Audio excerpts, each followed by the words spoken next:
So you asked me about the P.E.A.C.E acronym. The P.E.A.C.E acronym, the P stands for parenting. So if you are a couple that has children, you're going to want to know about the parenting issues. Every couple who has a child that's a minor, that's under the age of 18 and has not graduated from high school, has to take a parenting course. It's a 4-hour course. You must take it.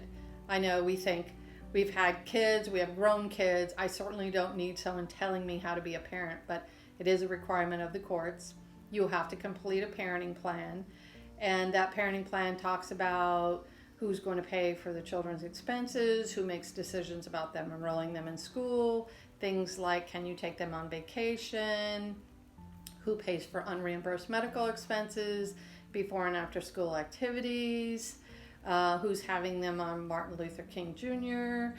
holiday, who's having them for Christmas this year, and things we don't even think about. What about spring break? Maybe you have someone who has been raised or has some international connections. Can I take them out of the state? Can I take them out of the country? I always remind people, we live in Florida. Atlanta's another state. It's like, hey, can I take them out of state? Sure. Well, we just went to Atlanta. No, you can't do that. You can't move minor children out of the area without the permission of the other parent, which has to be in writing and notarized, or an order of the court. So understand that. So that's the P, right? E is equitable distribution.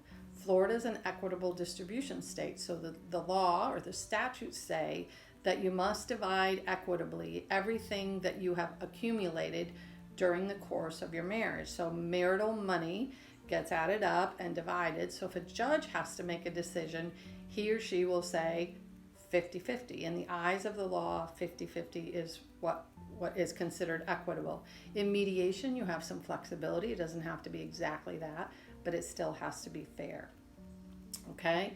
So A would be alimony in this case, and that's support one party to another. And yes, women have paid alimony too. So it's not just the men that have to pay alimony, but alimony is still a consideration in the state of Florida. And alimony oftentimes is insured as well. So if you're paying alimony, there would be we would want to have some way to insure that in the event that someone passed. And C is for child support. So again, if there are minor children, there is a child support calculation. That is a formula. The state has a formula. We put certain information in there, like who pays for their medical insurance, who pays for any kind of child care. That's calculated in there based on the number of children, the number of overnights, and then the net income of the parties. And it all shakes out. It's a magical number.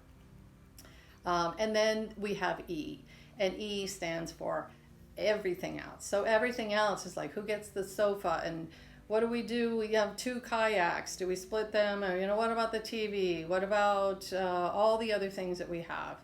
And, we might have to divide a pension plan. There might be a quadro required for that, which is a qualified domestic relations order. So the everything else is how do these things get divided? Do we need to change titles, refinance? Many, many, many other things need to be considered in the process to make sure that you're doing it in a way that is proper.